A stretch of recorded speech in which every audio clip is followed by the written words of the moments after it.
श्री कृष्ण दौड़े चले आए। अर्जुन ने अपने आप को श्री कृष्ण को समर्पित कर दिया था। अर्जुन होता हुआ भी नहीं था, इसलिए कि उसने जो कुछ किया अर्जुन के रूप में नहीं, श्री कृष्ण के सेवक के रूप में किया। सेवक की चिंता स्वामी की चिंता बन जाती है। अर्जुन का युद्ध अपने ही पुत्र बब्रुवाहन के साथ हो गया, जिसने अर्जुन का सिर धड़ से अलग कर दिया। और कृष्ण दौड़े चले आए, उनके प्रिय सखा और भक्त के प्राण जो संकट में पड़ गए थे। अश्वमेध यज्ञ का घोड़ा बब्रुवाहन ने पकड़ लिया और घोड़े की देखभाल की जिम्मेदारी अर्जुन पर थी। बब्रुवाहन ने अपनी मां चित्रांगदा को वचन दिया था कि मैं अर्जुन को युद्ध में परास्त करूंगा, क्योंकि अर्जुन चित्रांगदा से विवाह करने के बाद लौटकर नहीं आया था। और इसी बीच चित्रांगदा ने बब्रुवाहन को जन्म दिया था। चित्रांगदा अर्जुन से नाराज थी और उसने अपने पुत्र को ये तो कह दिया था कि तुमने अर्जुन को परास्त करना है, लेकिन यह नहीं बताया था कि अर्जुन ही तुम्हारा पिता है। और बब्रुवाहन मन में अर्जुन को परास्त करने का संकल्प लिए ही बड़ा हुआ। शस्त्र विद्या सीखी, कामाख्या देवी से दिव्य बाण भी प्राप्त किया अर्जुन के वध के लिए। और अब बब्रुवाहन ने अश्वमेध के अश्व को पकड़ लिया तो अर्जुन से युद्ध स्वयंभावी हो गया। भीम को बब्रुवाहन ने मूर्छित कर दिया और फिर अर्जुन और बब्रुवाहन का भीषण संग्राम हुआ। अर्जुन को परास्त कर पाना जब असंभव लगा तो बब्रुवाहन ने कामाख्या देवी से प्राप्त हुए दिव्य बाण का उपयोग कर अर्जुन का सिर धड़ से अलग कर दिया। श्री कृष्ण को पता था कि क्या होने वाला है, और जो कृष्ण को पता था वही हो गया। वे द्वारिका से भागे भागे चले आए। दाऊ को कह दिया, देर हो गई तो बहुत देर हो जाएगी, जा रहा हूँ।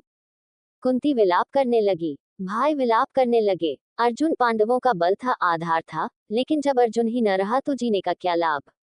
माँ ने कहा, बेटा तुमने बीच मझधार में ये धोखा क्यों दिया।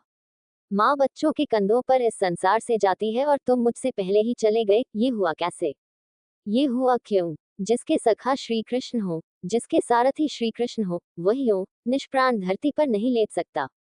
पर यह हो कैसे गया। देवी गंगा आई, कुंती को कहा, रोने से क्या फायदा, अर्जुन को उसके कर्म का फल मिला है। जानती हो, अर्जुन ने मेरे पुत्र भीष्म का वध किया था धोखे से। वह तो अर्जुन को अपना पुत्र मानता था, पुत्र का ही प्यार देता था, लेकिन अर्जुन ने शिखंडी की आड़ लेकर मेरे पुत्र को बाणों की शैया पर सुला दिया था। क्यों।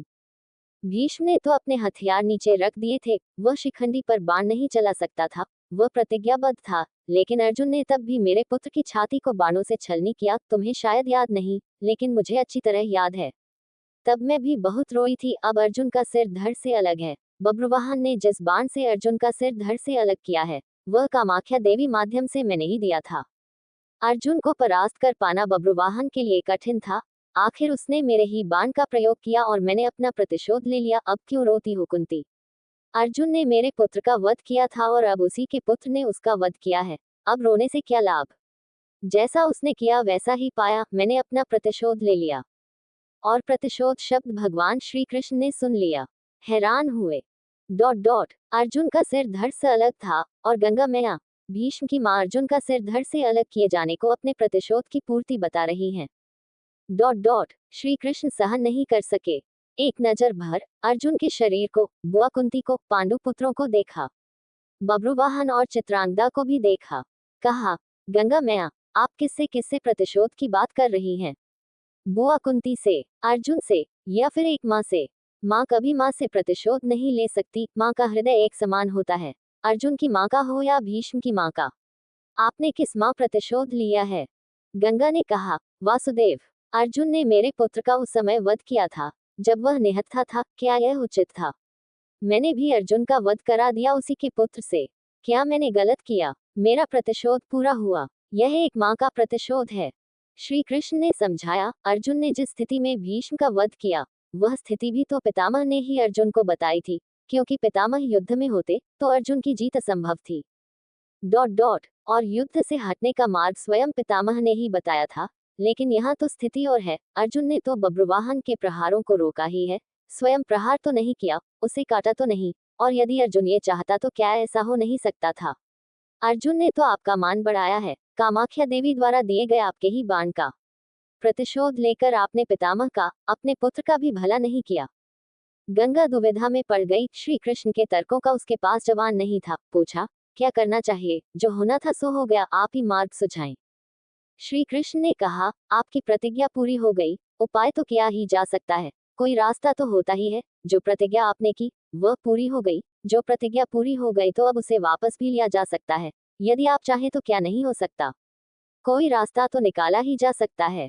गंगा की समझ में बात आ गई और माँ गंगा ने अर्जुन का सिर धड़ से जोड़ने का मार्ग सुझा दिया। ये कृष्ण के तर्कों का कमाल था, जिस पर श्री कृष्ण की कृपा हो, जिसने अपने आप को श्री कृष्ण को सौंप रखा हो, अपनी चिंताएं सौंप दी हो, अपना जीवन सौंप दिया हो, अपना सर्वस्व सौंप दिया हो, उसकी रक्षा के लिए श्री कृष्ण बिना बुलाए चले आते हैं।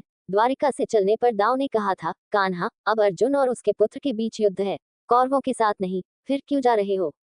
तो कृष्ण ने कहा था, दाव, अर्जुन को पता नहीं कि वह जिससे युद्ध कर रहा है वह उसका पुत्र है, इसलिए अनर्थ हो जाएगा और मैं अर्जुन को अकेला नहीं छोड़ सकता। भगवान और भक्त का नाता ही ऐसा है, दोनों में दूरी नहीं होती, और जब भक्त के प्राण संकट में हो तो भगवान चुप नहीं बैठ सकते।